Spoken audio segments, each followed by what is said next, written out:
Let's all hope and pray that Kamala Harris runs for president in 2028 because, wow, she's getting worse by the day. But one person's going to try and stop her, and that's Gavin Newsom. Kenny, let's talk about it. Here we go. Let's go.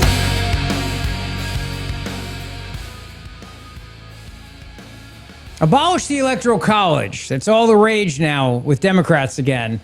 Welcome to the show. Glad you're here. If you're a dad, I hope you had a wonderful Father's Day. Dads, grandpas, godfathers, you matter. So thank you, and we had a great day, and glad you're here today. So the Electoral College has long been a thorn in the side of Democrats over the years for many, many different reasons. You know, it used to be racist, it was sexist, it was homophobic, it was misogynistic, it was a leftover from our white, paternalistic, patriarchal, blah, blah, blah, blah.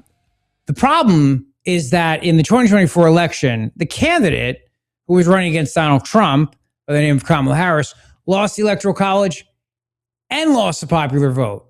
But she was on Don Lemon's podcast, and Don Lemon started asking Kamala Harris the idea of, you know, should we get rid of the Electoral College? And because Kamala Harris is so terrible, and she's actually getting worse, not better, which is amazing. And I really have to wonder if, you know, like we joke about her having a drinking problem. We joke about it, or wine, pills, you know what I mean? But you listen to her, and it sounds like I sound Monday mornings. I mean, like after a long weekend.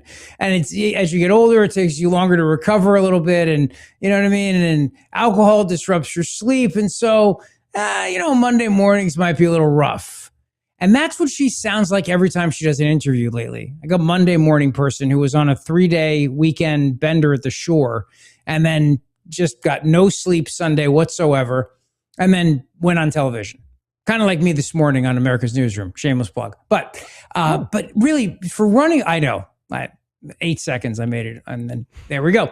But for somebody who ran for president and then to be out there and sound this bad. So let's start with what about the Electoral College from Don Lemon, and more people are going to hear this now on this podcast and heard it on his podcast. But nevertheless, here we go. Well, since we're there, what about the Electoral College? I think we need to look at that too. Okay. I think we need to look at that too. Yes. Look at it. Yes, I do. Because it's clear to me, and this is me, I don't want to put words in your mouth, that we are being governed by a minority in this country because most people in this country aren't as extreme as the folks who are, they're not MAGA, they're not extreme right. They believe that a woman should have a right to choose, but that's not actually what we're living under right now. They believe that there should be a separation of church and state where you can worship whatever God you want, or you don't have to at all. And it seems like we're moving into, because of this minority, into Christian nationalism, and into, you know, having the majority of Americans' freedoms diminished or restricted because we're being governed by the minority. Yes, and I think that there is some real shaking up that we have to do of the rules and the structure. Okay. And is that get rid of the Electoral College? Okay. I think that should be a discussion that we should have. I don't think we should eliminate that. I don't think we should eliminate that. What? The Electoral College? No. She goes on to say from the conversation, meaning that she, first of all, I think she thinks the Electoral College is an actual college. I really do. I think she thinks it's an actual college, and she probably wants student loan forgiveness for everybody who went there. But when she says that, she has no idea what she's talking about. And again, she lost the popular vote and the Electoral College. But let me tell you why this is suddenly a thing again. All of a sudden, right? Why now are we talking about the Electoral College? It's because in 2030, they're going to do the census, and they're going to count all the states and all the population of everybody, not just citizens the way it's supposed to be, but everybody. And what you're finding is this exodus from blue states to red states. You know this. We've talked about this. You look at all the U-Hauls, you look at all the license plates of the U-Hauls, and you find out they're all going from blue states to red states. You can't even find a U-Haul in a red state these days, or a blue state, because they're all down in the red states. So they're going to count the population, then they're going to reapportion the seats in the House, and then those states, the red states, will get more seats, which means more votes in the Electoral College. So they did a study on this. A New York Times wrote an article on this. And the Brennan Center for Justice looked at this and said, you know what? The blue wall, which used to be Pennsylvania, Michigan, Wisconsin, and it doesn't matter anymore. And Trump won those states anyway. He won those. But they're no longer Democrat strongholds. California is going to lose Electoral College votes. The purple states will matter less, and the red states will matter even more. It's going to be very difficult for a Democrat to get across the finish line in 2032 in the Electoral College. That's why they're doing this now. That's why suddenly there's an increased talk about this. They know that they have a very limited window. They got to win 2028. And then they got to try to change the rules before the 2032 election comes around. Their only saving grace, by the way, are illegal immigrants. Because since they count population of not just U.S. citizens, they count everybody. That's why the blue states, when red state governors in Texas and Florida, like DeSantis and Greg Abbott, started sending illegal migrants to places like Martha's Vineyard, and they were horrified. They were. And many of the people there were horrified. They had to see people who were brown walking around Martha's Vineyard ordering, lobster rolls. But they were actually also happy because those people that were there would help with the population count from the people that are leaving Massachusetts to go to Georgia or Texas or, wherever. Nevada's going to lose an Electoral College vote. So the Democrats are in a lot of trouble when it comes to the Electoral College. That's number one. And number two is that But Kamala Harris, though, honestly, truly has no idea even how the system works. And she just sounds bad at this. But we have a light inside of us, each one of us. And you got to let your light shine on, okay? Your inner light needs to shine. I don't know what this means, but this is cut number 3. I really, truly believe this. We each have light inside of us. Right. And we need to know that that is what inspires our hope as much as anything external to ourselves. And when we feel that and not allow an election or an individual to dampen that light, and instead let that light kind of carry us, in particular through moments of darkness, that we not only act on that hope, but we inspire that hope in each other. And in particular at this moment, it is so important that we not only have hope, but that we understand that that should be a verb. It is a verb. It's a noun and a verb. It's actually both. It identifies as both a noun and a verb. So it's the word is bi, I guess you'd say, or bi-curious, or I'm not quite sure. I don't know what any of that means, but I have heaven let your light shine on stuck in my head. We have a light inside us that lets it shine. These word salads are why she lost. She lost the popular vote, Donald Trump, by 2.3 million votes. It wasn't close. It wasn't like you could turn around and go, well, I mean, she barely lost the popular vote. So she lost the Electoral College, which I think she thinks is a real college. And then she lost the popular vote too, lost all 7 swing states. But she's the front runner for 2028. Think about that for a second. Think about that. And as you hear her say, hope needs to be a verb, even though it's both a noun and a verb, you understand exactly why Democrats are very nervous about the fact that she could potentially become their nominee. She can't come out and say she's running for president because that triggers all kinds of campaign finance rules. So she has to dance around the edges about this. But it's lunchtime.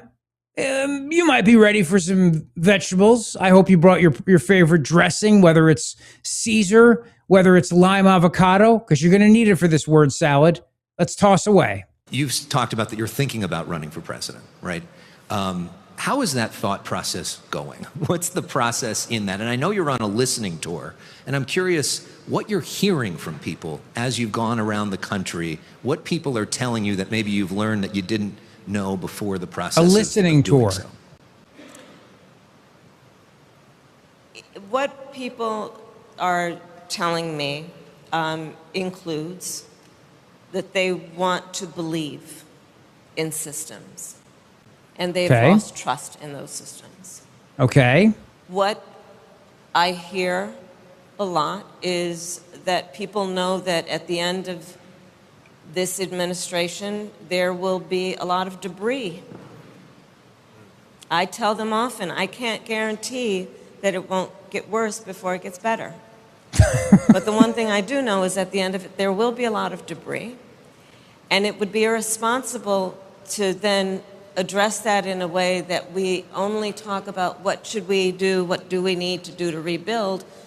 If we do that with any sense of nostalgia, that would be irresponsible. The status quo. Okay, I can't take it anymore. I am sorry, I can't take it anymore. So there you go. So the bottom line is this: she's on a listening tour. Sound familiar? Hillary Clinton did a listening tour. So she's looking to run again for president. And make no mistake about that. I mean, this is the problem. Democrats have a major problem on their hands. If they don't win 2028, they are royally screwed. Because if they can't manipulate the system for 2028 and then pack the Supreme Court and then try to rig the Senate in a way by, I don't know, either making Puerto Rico a state, making DC a state, maybe making both a state, they are in serious trouble. Republicans, if they can capture 2028, capture the White House again, and then have the census in 2030, you have the redistricting, you have the reapportionment, get more electoral votes, they're good. They're in good shape. Democrats have one shot at this to manipulate the system. That's why you're going to see a push for them to make sure that they can get every single person counted, whether they are an illegal immigrant or not.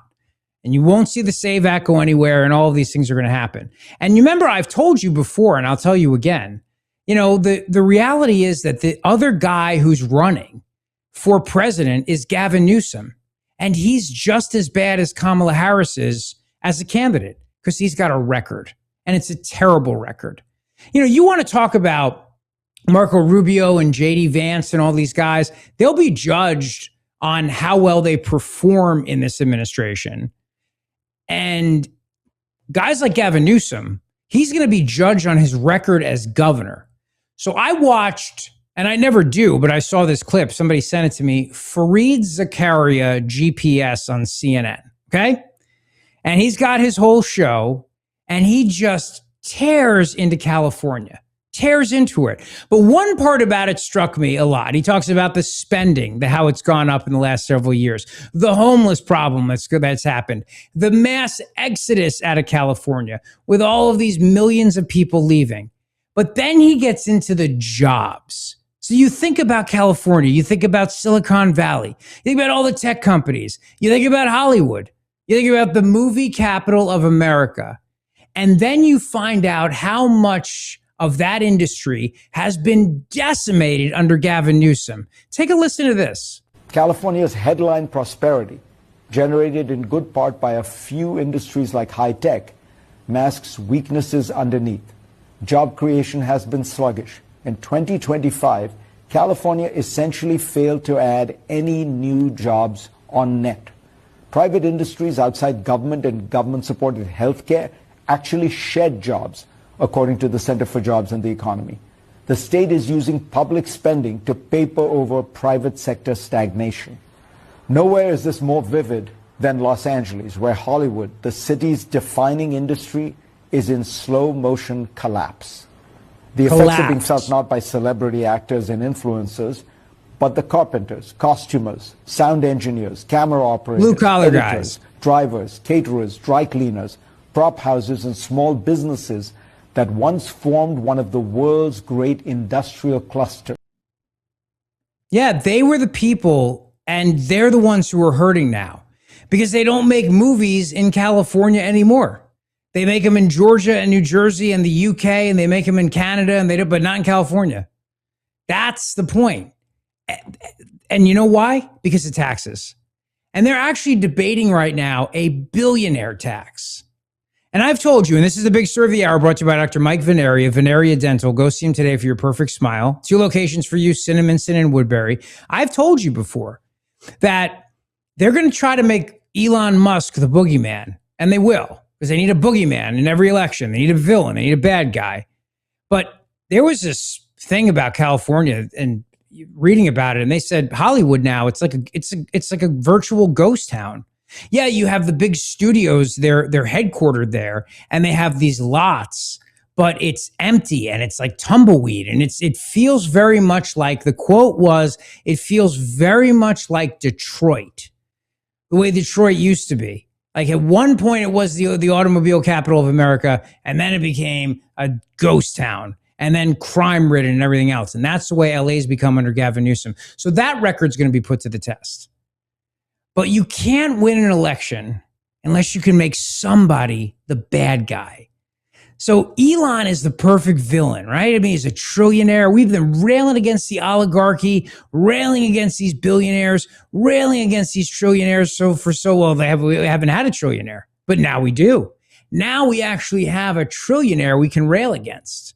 And it's the perfect villain. Forget the fact that he's created jobs, he's created wealth, he's turned blue-collar welders into millionaires overnight. Forget the fact that he wants to put all the data centers on the moon because nobody wants them on planet Earth. Forget the fact that he wants to colonize Mars. I mean, forget all that. He just has more money, so he's the ultimate villain bad guy. And Congressman Ro Khanna, who's also from California, he just dreams of all the money that he can take from Elon Musk and then redistribute it to everybody. And this is why I've told you, as you go into the next election, you're going to see them saying that Elon Musk is the worst. So first of all, on the I've Had It podcast, Ro Khanna says, here's what we can do. We can tax Elon Musk, cut 7. But think about this, Jennifer. For 5% tax one time on Elon Musk, you could have universal childcare in America, $10 a day for every family. That's one person. Why not? One time, 5%, and he wouldn't even miss it because the market would grow by 15% and his wealth would still grow. And yet they're opposed to something as basic as that. Why not? Just take more, and then you can just keep taking money from him. Just take his money.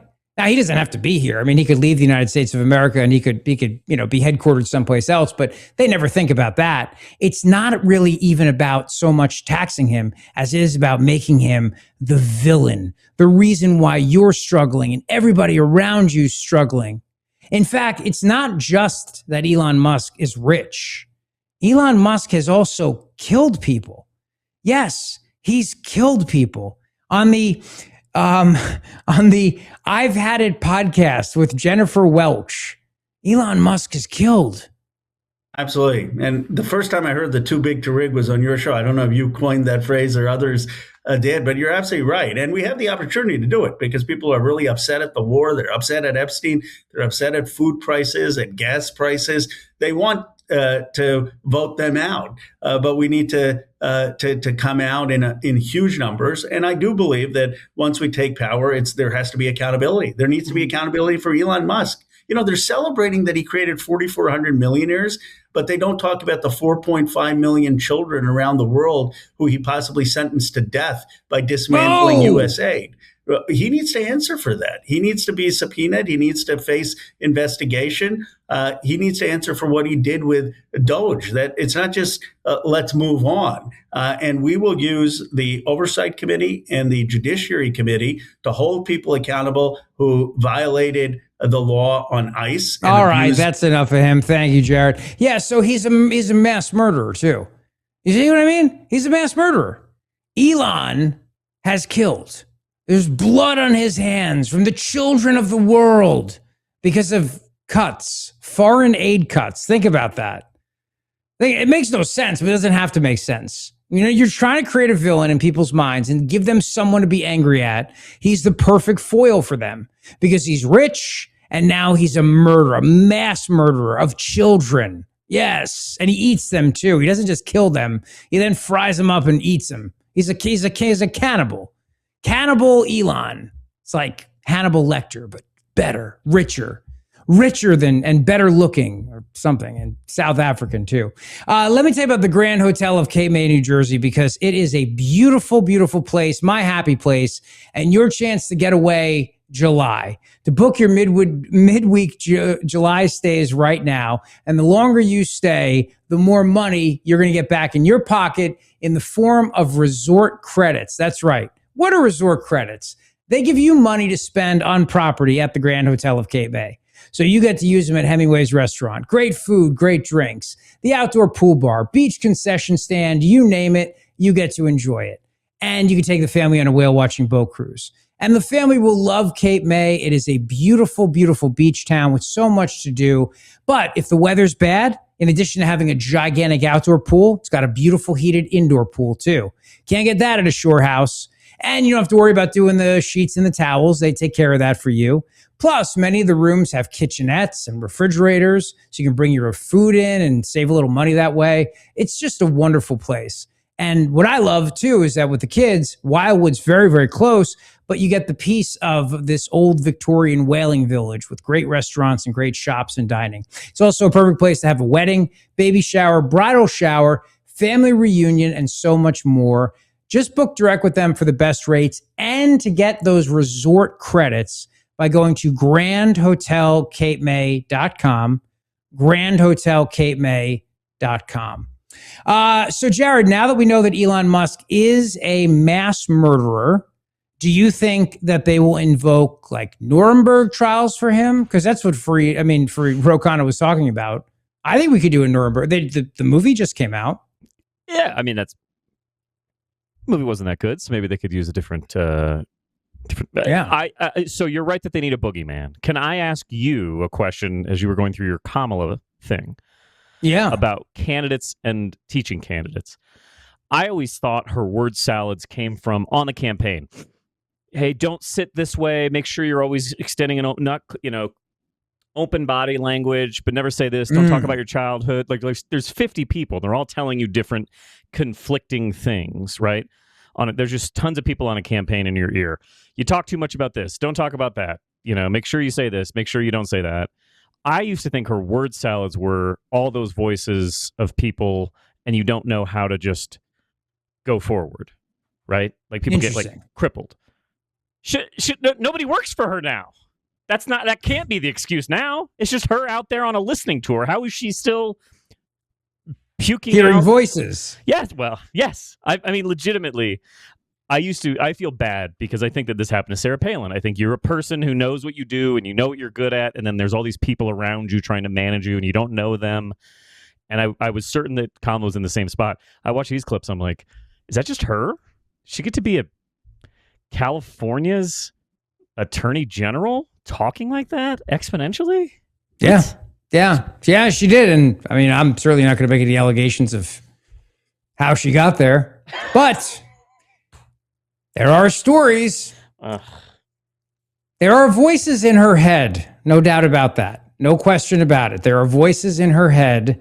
And a lot of those voices are saying, maybe you have a problem. I think they're spirits, and not just the kind of spirits that she consumes, I think, on a daily basis. It's the light inside of her as a voice. Yeah, her inner light. I get that. But she does. She sounds like she was just on a bender, and she doesn't have her thoughts together. And I mean, you're a professional. You should be able to. This stuff should just fly out of you like easily. She still can't do it, but yet she's the front runner for the Democrats. So that's why Gavin Newsom wants to try to stop her. And it's going to be very tough for him because now the investigation into his wife, Jennifer Siebold Newsom, and her nonprofit is heating up. The California Post, which is the sister paper to the New York Post, they're all over this. They're all over this, man. They're not going to let go of this. Nor should they, by the way, because her nonprofits, her foundations got money from the very same people that were giving money or getting things from the state of California. And there's a real there. It's not just some political revenge tour by Donald Trump, who would have nothing to gain from that whatsoever. They can pretend like it is, but it's not going to work. By the way, speaking of Donald Trump, there's a thing. People used to love Elon Musk until he endorsed Donald Trump. Then Elon Musk became the bad guy. But he was a Democrat at one point. I mean, he made the electric vehicle easy for everybody to get. It became the household car, the EV. You plug it in, you feel good, you're saving the earth, and look at you. It was a virtue symbol. Until it wasn't. Until it became a symbol of Trumpism. And people would put bumper stickers on their Tesla that said, I bought this before Elon endorsed Trump, or this My Tesla identifies as a Prius. They don't want to be associated with him anymore. So he's the ultimate boogeyman. He's the ultimate guy to go after. We now know that he's committed genocide. He's also a white supremacist as well, according to Bakari Sellers. Yeah. Already seen it. I think the great irony in what you just said is that this is the same person who took a hatchet to USAID. And the end result of what we're seeing is that there are thousands of women and children who have died because of the cuts. America has become weaker because we've receded from the world order when it comes to our soft power, something that George W. Bush talked a great deal about. Elon Musk is a white supremacist who believes in things like Oh boy. I wasn't even finished the sentence. You may need a lawyer when this is over, Bakari. Can I finish the next sentence? Honestly. Who believes in things like the great replacement theory? Honestly, Bakari. So, yes. What's wrong with what he said? It makes sense to me. Wait a minute. Does Elon Musk not believe in the great replacement theory? Is it not a racist theory that's been debunked? I just think considering we have about 12 defamation cases in my office right now, before you start throwing things around like someone's a white supremacist. Now the senator from the Democratic senator who's got the SWAT sticker on his chest, I think then I would win that case. Hold on. Actually, hold on. Yeah, let's think about that for a second. All right, so Graham Plattner with the Nazi tattoo, not a white supremacist. Elon Musk, white supremacist. Now, there's no evidence that he's a white supremacist whatsoever based on his hiring practices or anything like that. And I love how the guy also called him a mass murderer. So this is their new talking point. You notice how this happens, right? With the Democrat Party, they decide something and then they all repeat it. They repeat it on MS Now. They repeat it on CNN. They repeat it in the New York Times, the Washington Post. It just gets repeated over and over again. Elon Musk is killed. Elon Musk is killed. So because of cuts to foreign aid, people have died, and that's on him. Women and children. You notice that? Mass murder, genocide. And he's not the only one. Michelle Goldberg, MS Now contributor and opinion writer for the New York Times. Bill. That is a big, beautiful bill. Yeah, I mean, and it is this sort of cyclical thing, right? Like Elon Musk did everything possible to get Donald Trump elected, and then Donald Trump does everything possible to empower these billionaires. And it's this ratchet that eventually kind of strangles democracy because, I mean, it's a problem of inequality, but it's also a problem of political power, right? This much money makes Elon Musk completely unaccountable. And it's so striking that I think in the past, if you had a businessman like Musk who was such an out-and-out white supremacist, who was probably the most significant sort of white nationalist propagandist in the world at this point, who in the past, there would have been some, I think, maybe hesitation. Yeah. But he has so much money that there's not even a sort of pretense that there could be any sort of restraint or accountability. Because he has so much money, so we have to take it from him. You understand?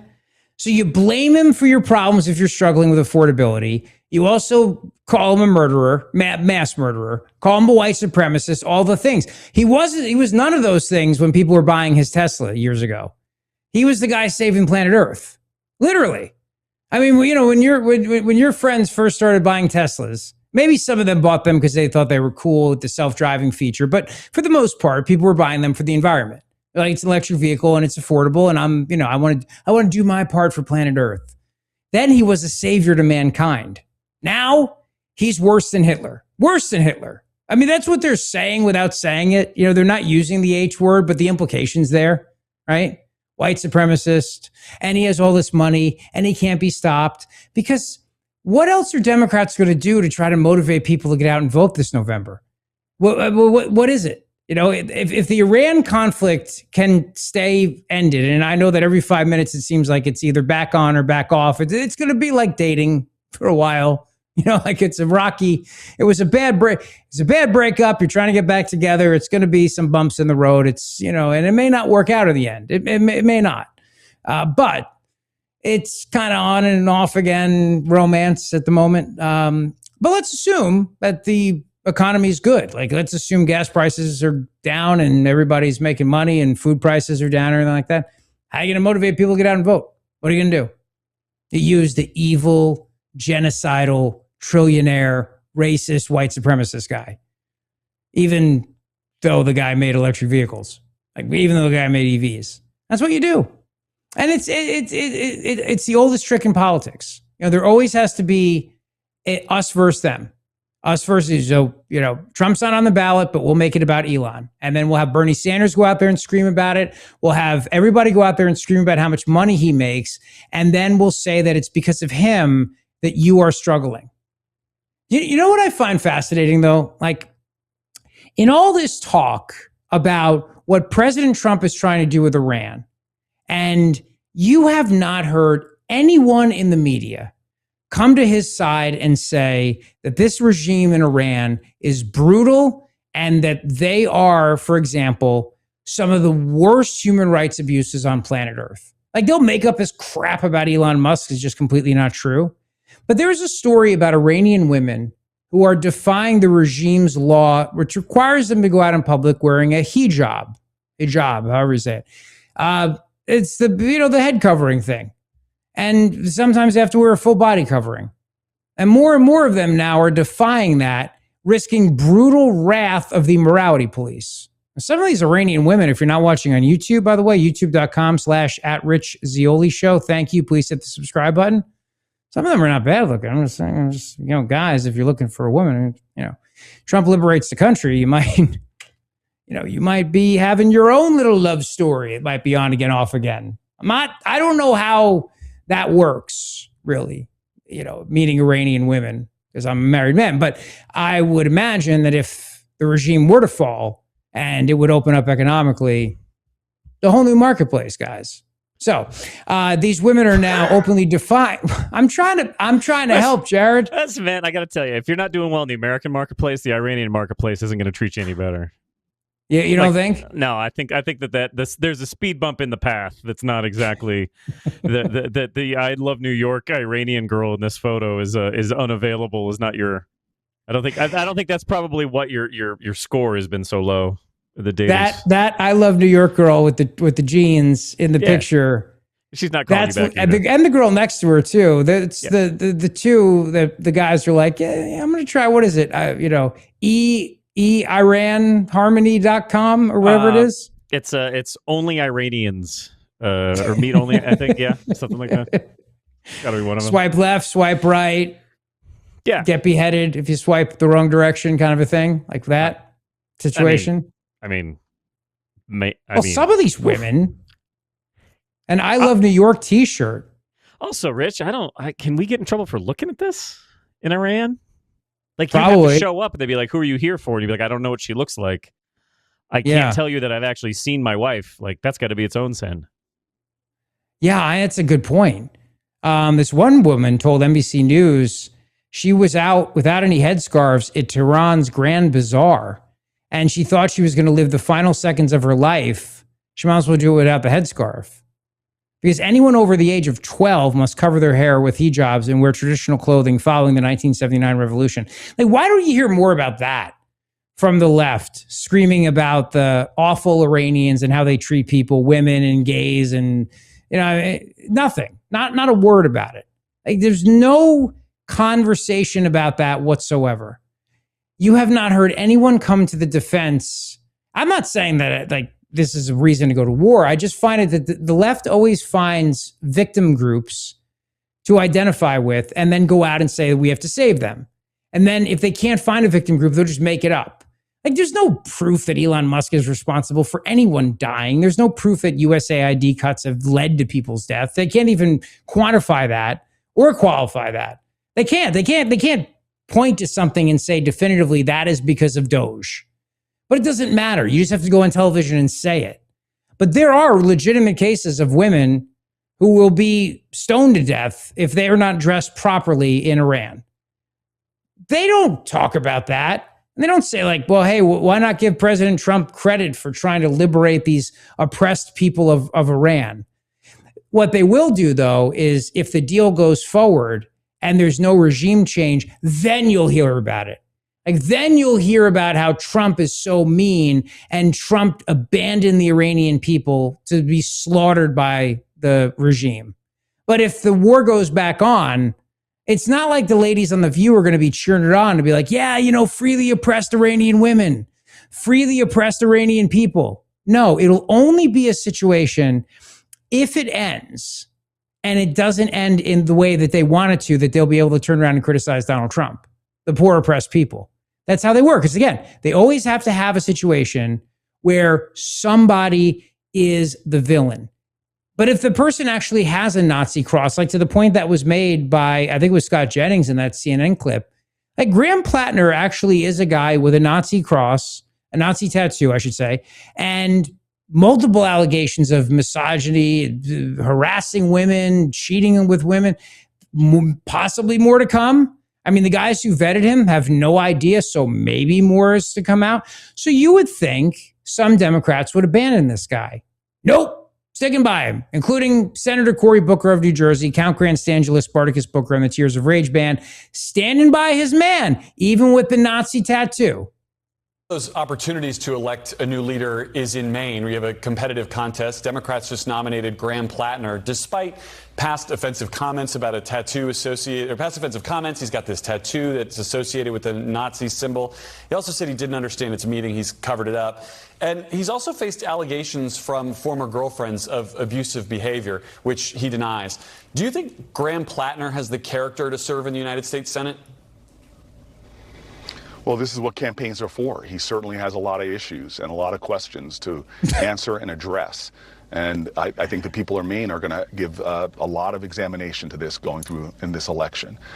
For me, I certainly hope we pick up a seat here. For me and people of the state of New Jersey, dear God, we need to get the Senate back so we can start checking this out-of-control president. And that's why, again, I'm going to be doing everything I can all over my state of New Jersey and everywhere I can to help candidates across this country to get to that end, which is Democrats regaining control of the House and the Senate so we can check and balance a president that's chaotic, cruel, and corrupt. Well, you mentioned Texas and Ohio. Will you campaign in Maine? I don't have any plans to campaign there now. But I'm going to be making sure that Graham Plattner wins so that we can take control of the Senate. Let's be honest. That's what he's saying. I mean, that's exactly what he's saying right there. Despite all his flaws and all his problems, he wants to win the control of the Senate. So they will look the other way, 100%. They'll look the other way, and that's how it's going to go. And then they'll turn their attention to saying, how can trillionaires like Elon Musk exist? How can billionaires and millionaires, blah, blah, blah, blah, blah. That's what they do. That's what they're going to do. Of course he's going to back him. He may not physically go to Maine, but he'll make sure Graham Plattner has the resources he needs if Graham Plattner is still the nominee come November, which I think he's going to be. And if they think they can pick that seat up, now if it looks like the polling says he's going to lose and he's dead in the water, no, they won't. That's the only thing. And it won't be because of the Nazi tattoo, and it won't be because of the misogyny and everything else. It'll only be because of the polling. That's it. If the polling shows that he can beat Susan Collins, he'll get every resource he needs. That's the deciding factor with these people. And all of his past aggressions and everything else go right out the window.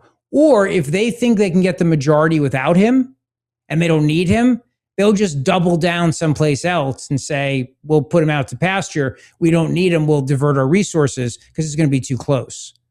Otherwise, they're all in Team Plattner. Don't pretend like they care about anything other than winning. Now, there was a time when, David Duke ran as a Republican and was denounced by Republicans who wanted nothing to do with the guy, did not want to be associated with him. And every Republican had to answer for him, including Donald Trump, who had to say famously in 2016, I denounce him and I denounce his endorsement. But with Plattner, if they think they can win, they'll give him everything he needs. Everything he needs. If they think Susan Collins is going to win, though, if they look at the polling, they'll just walk away. You won't hear a word about it. Booker's got a safe seat. He's going to probably, so he'll be on the road.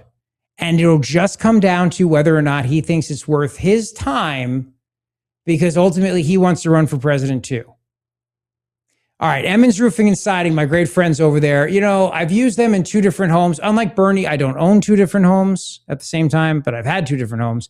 Used them in the old house. They replaced the windows, the doors, American made. Roof. Now, a roof is not something you think about in terms of like, it's really going to make a big difference in my home improvement, but it actually really does. A new roof is better for insulation, protecting your home. It's your home. And if there are leaks, if there's water damage, all these problems that can add up over the years and cost you a ton. With Emmons, they can fix it for you. But if you need a new roof, and they'll never tell you do unless you absolutely do, because they're honest, you'll get the lifetime warranty of the Owens Corning shingle, the best in the business. That's what you get with Emmons Roofing and Siding. Just go to emmonsroofing.com, my great friends. They're terrific people. My buddy Matt Kelly's a great guy, and he's going to make sure you are happy with the work. And if you're thinking about doing some remodeling, kitchen remodeling, bathroom remodeling, we just used Emmons to remodel our kids' bathroom. They did a fantastic job. So I definitely recommend them for you for all of your home improvement needs. Just go to emmonsroofing.com, emmonsroofing.com. All right, so now that we've got all those things out of the way, I don't know, Jared. I think it might be time to see Governor Abigail Spanberger dance. What do you think? I'm so in for this. I've been waiting all day for this. Have you? Hey, where are the white women at?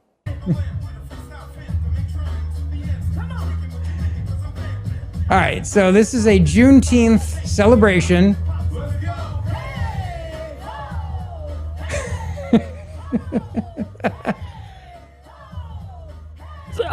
This is a staffing problem. Okay, you can't put a single white lady on stage to dance to this. She needs some backup. You need some other stiff white politicians with her, right? Like, that's the problem. The problem is that she's standing next to the DJ. There she goes. She's standing next to the DJ. There's a few rappers on stage. There's a few people kind of running around behind her. But it's Rich. That's a fish out of water type situation right there. But again, if it was her, and then there were some other really stiff white, but actually it's not even the stiff. It's the it's not the white. It's the stiff. It's the I've got the funky groove. This is awesome. It's White Governors Can't Dance. That should be the new movie coming out. Sequel to White Men Can't Jump. She and Mikey Sherrill did this together, it'd be a bunch different, and 3 others, right? Much better clip for them.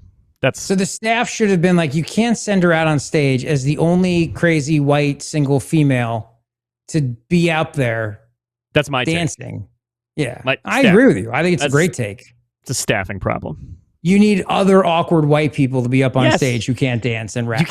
You can't be the one awkward white lady. Yeah, I mean, you can be one of many. Yeah. Mm-hmm. Ugh. That really stands out. I mean, that really stands out. Cringe. And actually, hey, and then she goes, hey, their timing's off, the hands are off, the arms are off, it's all off.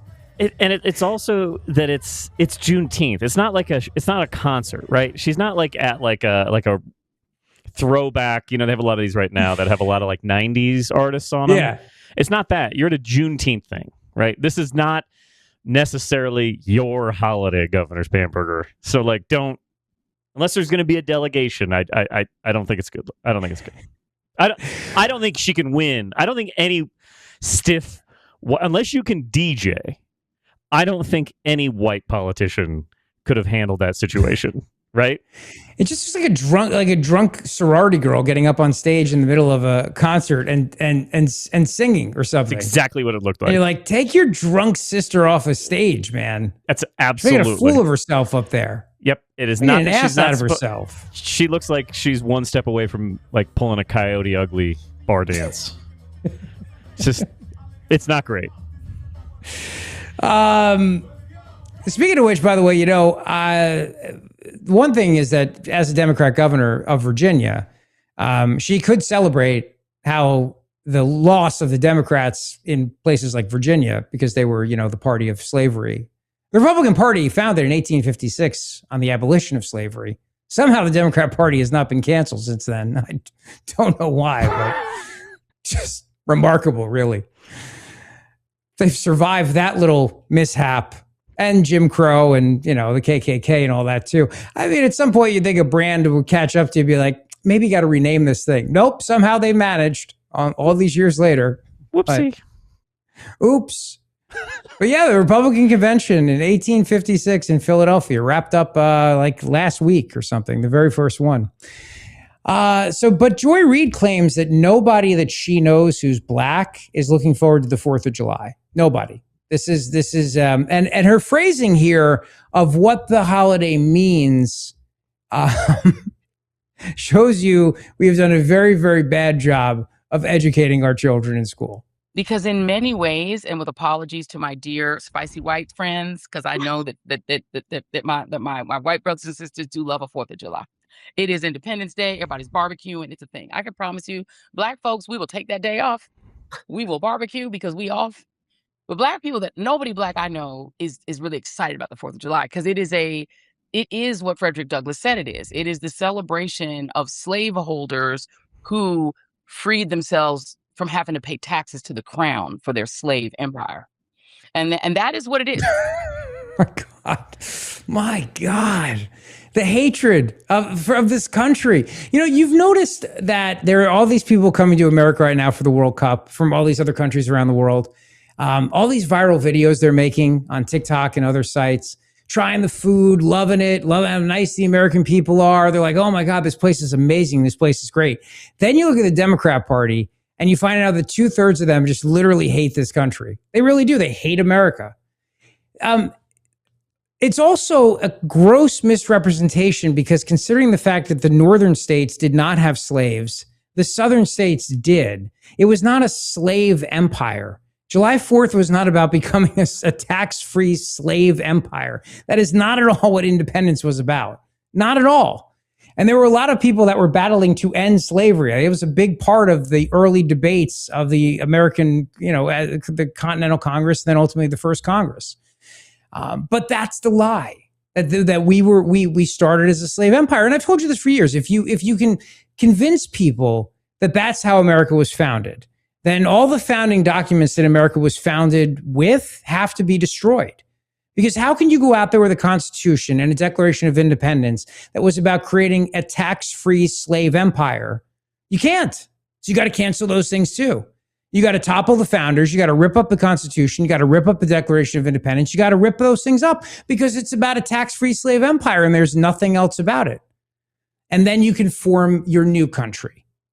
So that's what they're trying to do.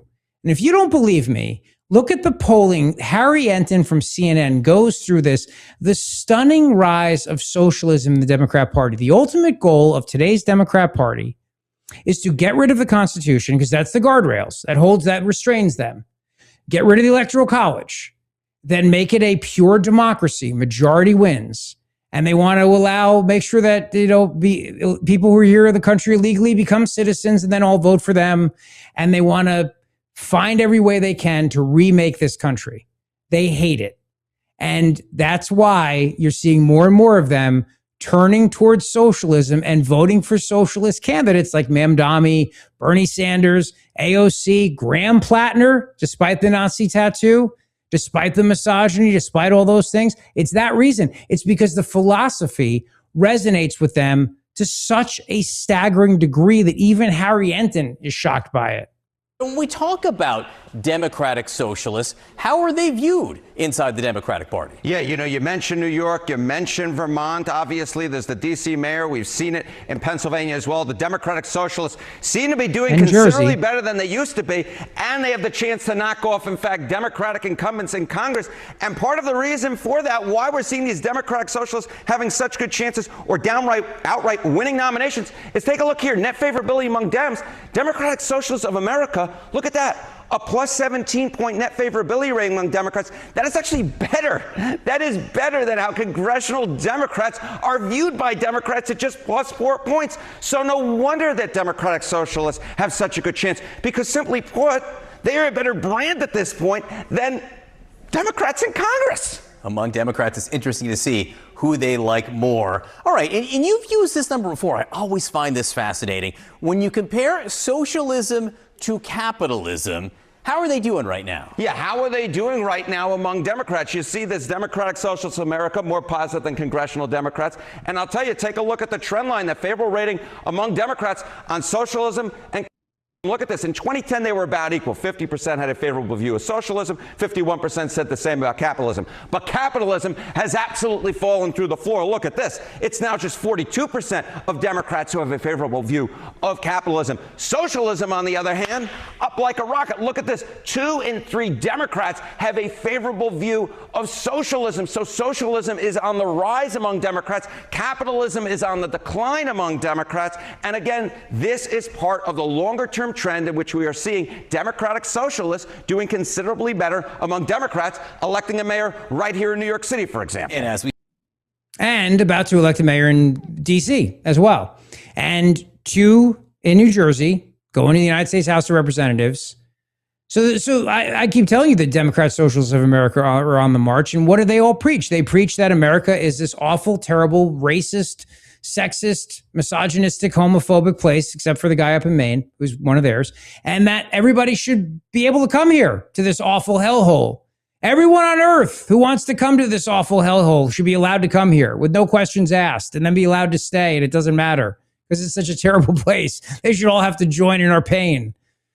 Open borders, and then you count them towards the census, and you count them towards votes, and you stop the SAVE Act, and you make sure that they are able to vote. You pack the Supreme Court, you make Puerto Rico a state, you make DC a state, you pack that with more blue senators, and you try to do all of this before 2032 when the Electoral College changes.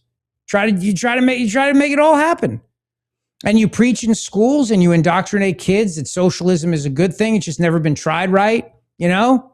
Because the people that tried it, like that Stalin guy, Lenin guy, you know, they just, Che Guevara, the Castro, they just had a, Mao, you know, Pol Pot, they just had a problem with being like, you know, mass murderers. But that, other than that, you know, it was great for everybody. I mean, bread lines and the famine. Details. Yeah, I mean, yeah.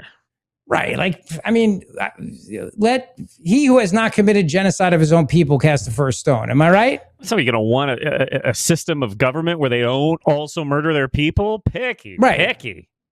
You know, can't feed everybody, so some people are going to have to get slaughtered to death. I mean, TikTok, Rich, we got a country to move forward here. We can't also try to find somebody that's not a mass murderer. Right. And so what if there are bread lines? I mean, maybe they had gluten-free back then before anybody else. That was possible? That was the rice bread line. They don't tell you that. That was the gluten-free bread line. The regular bread line, they were in and out. There's a lot of gluten-free people in communist Russia. In the Soviet Union in 1953. Celiac disease was huge. The commies were so far ahead of their times. They were making gluten-free products well ahead of anybody. In fact, it all went away when the Berlin Wall fell, all the recipes, and that's why it's taken so long for the... That's how it got here. The celiac came across the wall. It was holding it in there, and that's why we all have it now. And the peanut allergy. That's why there was no peanut allergies before 89. That's right. Yeah, it's just what happened. It was and woke USSR. Like, you man. people in the West have just been lying about this the whole time. The bread lines moved in and out. It was all those picky gluten-free people. It was. This is the kale line, forever long. Now but you know, look, I mean, I know, and you know, and we all know that, you know, this is why you have to protest. Because America is such a terrible place.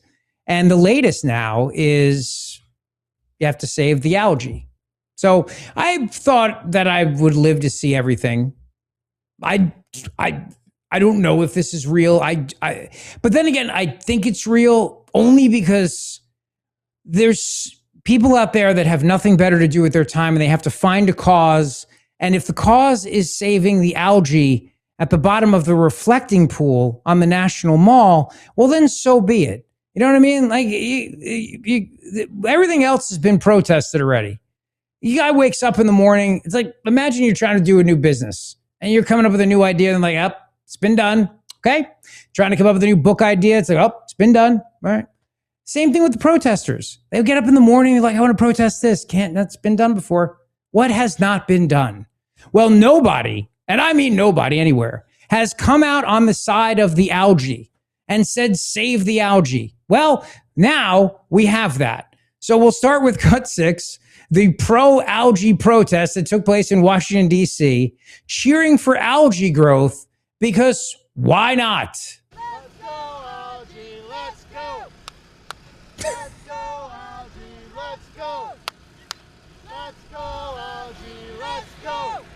It's a little thin. So they're green. They have hashtag Team Algae. It's a white man and a black woman. Green hair. Yeah. All right, so my question for you, Jared, is real or fugazi? So I also think, to your point of like, there's always somebody to protest. I think that if you and I just took a camera around DC, there's always some weird, obscure thing being protested. Yeah. And I think when there's always some weird, obscure thing being protested, there's always somebody who's like, oh, let me get noticed. And you spray paint your hair bright green, you go to the algae. Like, I think if you'd stopped and talked to these people, their real problem would have been that, like, you know, the Tweedle cricket had been like endangered by a recent project. Like, I bet there was something else that they had, but they were trying to use algae as their way in because it's like in the national conversation. But it's, to be clear, to you listening, it sounded like there were two people because there were two people. I think there's always two people protesting something. And they'll go back to protesting the save the Tweedle cricket. To your point, once this whole project's done, they'll be back out there with the Tweedle cricket. Yeah, I think they really care about something else. But this is the thing that might get them on. I would have thought it was a fugazi if they were younger, but I don't think these two people are doing this to become viral on social media and then to be like, fooled you. I think they're in it. Their heart is really in this protest. These two? For the algae. Yeah. So he looks like he's straight out of like 1991. Like he looks like he's auditioning for a Blink 182 revival. So I got a feeling he's got a lot of time. Hashtag Team Algae. And they have a sign. And yes, there's two of them. And that's it. And they also harass National Guard troops who were protecting the reflecting pool from vandalism. We have a little bit of that as well. $1.1 million for y'all to watch porn scum. Our money's really being fucking spent well for y'all to watch porn scum. Now, can we pause it for a second? What the hell is that costume? Is that supposed to be an algae? I think this is now, like, we got this in Wisconsin, the like frog costume, the inflatable frog thing has become like a joke, I guess.